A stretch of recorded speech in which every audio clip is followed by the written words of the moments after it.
You wash dozens of dishes and scrub floors all day, but your boss won't give you your money. Here's why. He says you can take your entire weekly paycheck, or you can take part of your weekly paycheck and drop the rest into this special savings box. You knock over the box and reach for the money, but he stops you. He says whatever you put into the box, he'll match. He also says the money inside the box will keep growing and growing and growing from interest each year. But here's the catch. You can't reach in before you're 59 and a half. If you do, you'll have to pay a 10% penalty, and if you don't, you'll retire happy because you learned what a 401k is by following Gohar. Pretty good explanation from Gohar here, but let's clean up some of the inaccuracies.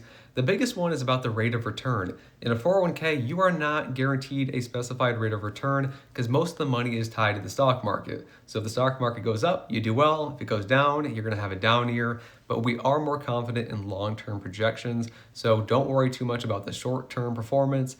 Think long-term. That is the point of a 401k.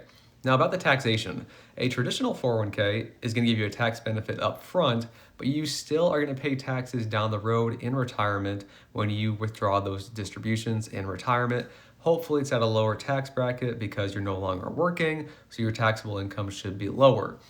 There are ways to avoid that. If your employer offers a Roth 401k, then you can put money into there. You don't get a tax benefit now and you pay taxes up front, but when you take those out as a qualified distribution in retirement, that's tax-free growth, tax-free withdrawals. That can be really, really nice. And lastly, I'll say is there are a few ways to avoid that 59.5%, 10% penalty that he mentioned. The biggest one is like the rule of 55 or a 72T SEPP. These are just ways to access your money without that 10% penalty. And there's also some qualifying events too that you can get that 10% withdrawal penalty waived. And for better advice from a CFP pro, subscribe.